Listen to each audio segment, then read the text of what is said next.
Purifica mi corazón y mis labios.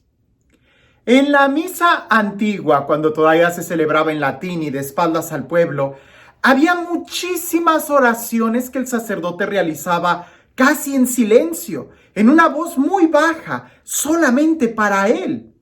Incluso pudiéramos decir que más de la mitad de la misa era así, de una manera muy privada, como si solamente el sacerdote estuviera orando u ofreciéndola, intercediendo por todos.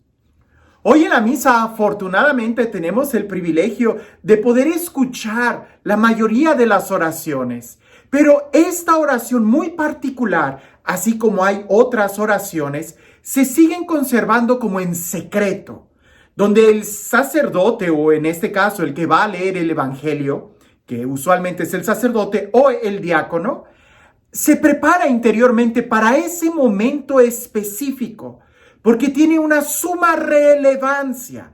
Leer el evangelio, como también va a ser un momento de la purificación en el ofertorio, y justamente antes de comulgar, también el sacerdote realiza unas oraciones en silencio privadas. ¿En qué consiste esta oración que el sacerdote realiza antes de leer el evangelio? Bueno, pues ahorita mismo te lo voy a explicar. ¿Y en qué momento la hace el sacerdote? Bueno, seguramente habrás notado que cuando se canta o se entona el aleluya, usualmente el sacerdote se pone de pie, se dirige a medio del altar, hace una pequeña reverencia y dice algo en voz baja. Es esta la oración que él dice, y este es el sentido. Para poder entenderlo mejor, habría que ir un poco en el Antiguo Testamento y entender que nadie podía ver a Dios y seguir viviendo. Hay muchos textos en el Antiguo Testamento en donde nos habla, por ejemplo, el texto de Elías cuando va a tener un encuentro con Dios en el Tabor. Dice el texto que Dios le pone la mano, pareciese que en los ojos, y él pasó y solamente pudo ver la espalda, porque nadie podía ver a Dios y seguir viviendo. Resulta que el profeta Isaías tuvo un encuentro muy fuerte con Dios, a tal grado que él gritó diciendo: estoy condenado a la muerte porque soy un hombre de labios impuros y he contemplado a Dios.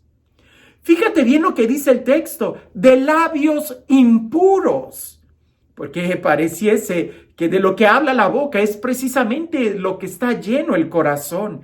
Y una forma muy clara de poder evaluar qué tan limpios estamos es revisando nuestras palabras. A lo que responde en esta visión el profeta Isaías, si leemos el capítulo 6 y a partir del versículo 1, es de que entonces él ve un ángel que toma un carbón encendido y se lo pone en los labios del profeta para purificarlo, como simbolizando que purificando sus labios, todo él se purifica. Y volvemos con la idea de que lo que está lleno el corazón habla la boca. De cierta manera, purificar los labios es purificar el corazón.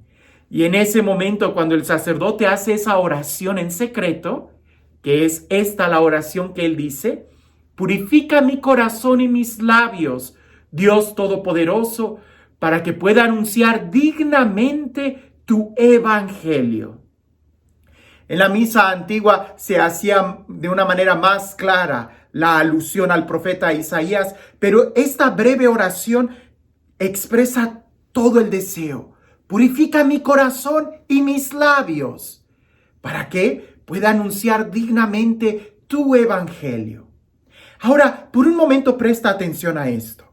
Si el sacerdote tiene que purificarse y tiene que prepararse para proclamar el evangelio, por supuesto que nosotros, los que estaríamos en las bancas, tendríamos que prepararnos y purificar nuestros oídos para escuchar con atención la palabra del evangelio. Entre toda la Sagrada Escritura, el evangelio tiene una relevancia por hablar directamente de la obra salvadora de Cristo.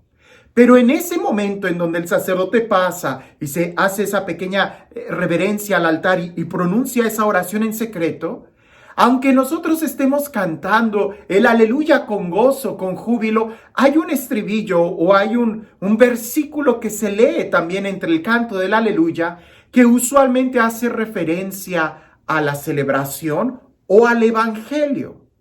En ese momento nuestra actitud debiera de ser de alguien que quiere escuchar la voz de Dios.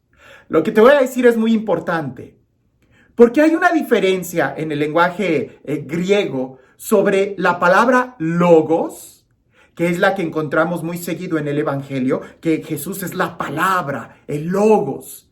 Jesús es el logos, la palabra. Pero esa palabra que se lee se tiene que convertir en rema. Y ese rema es palabra, pero palabra dirigida a alguien. Nuevamente, el logos es palabra, pero palabra anunciada a todos. El rema es palabra dirigida a alguien específico. De tal manera que en la misa, aunque se pronuncie el logos, palabra a todos, en nuestros oídos se tiene que convertir en un rema, en una palabra que va directa a nuestro corazón. Y ese es nuestro esfuerzo, el tener que prestar una singular atención a ese momento. Sorprende, y es una buena pregunta el que nosotros nos hagamos. ¿Por qué si hay tantas personas que leen el evangelio o tantas personas que van a misa y escuchan la palabra de Dios, ¿por qué no se convierten?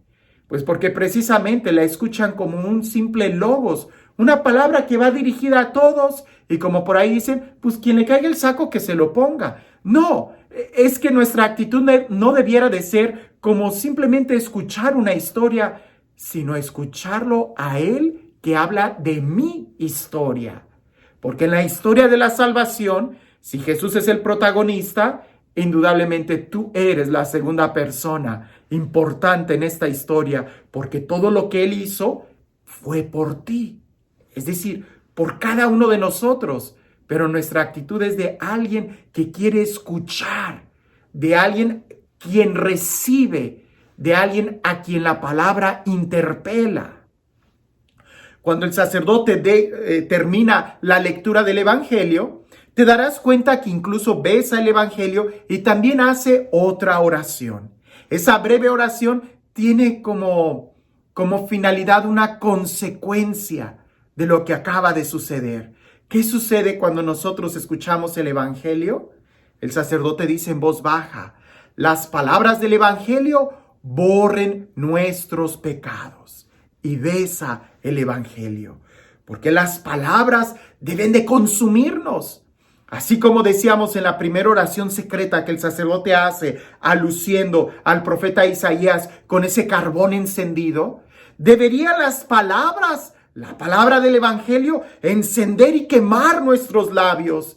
El fuego debería de hacer arder nuestra garganta y que el calor inunde nuestro corazón de tal manera que todos nosotros nos convirtamos en ceniza delante del evangelio y nuestra vida sea completamente transformada. Cuando el sacerdote besa el evangelio, está besando a Jesús mismo, quien es el evangelio. Ahora, una pequeña como pausa. Cuando el sacerdote hace la proclamación del evangelio, hace una señal de la cruz, él en el evangelio, y luego nosotros tendríamos que hacer señal de la cruz en la frente, en los labios y en el corazón. Y aunque muchas veces nosotros tenemos la costumbre de signarnos o persignarnos diciendo por la señal de la Santa Cruz de nuestros enemigos, en el evangelio cuando no decimos nada, la actitud es mi mente, dispón mi mente, mis labios y mi corazón para poder estar en sintonía con el evangelio. No se trata de que estemos pensando, diciendo otras oraciones paralelas, sino más bien que nos estemos disponiendo. Y como cuando yo era pequeño una catequista me dijo, la señal en la mente es como una llave para abrir la mente y escuchar el evangelio. La señal de la cruz en los labios en ese momento es como otra llave para abrir mis labios y poder proclamar el evangelio que voy a escuchar, de tal manera que toda mi vida se vea transformada en mis acciones que simbolizan las palabras en ese momento. Y la señal de la cruz en el corazón sería como otra llave para abrir el corazón y escuchar las palabras del evangelio que penetren a mi corazón, que no sea solamente algo externo, sino que desde el interior me vaya transformando. Así que si el sacerdote se dispone para proclamar el evangelio, también nosotros debemos de disponernos para escuchar estas palabras, las palabras de vida eterna. Jesús mismo quien nos va a hablar y nos habla en el evangelio.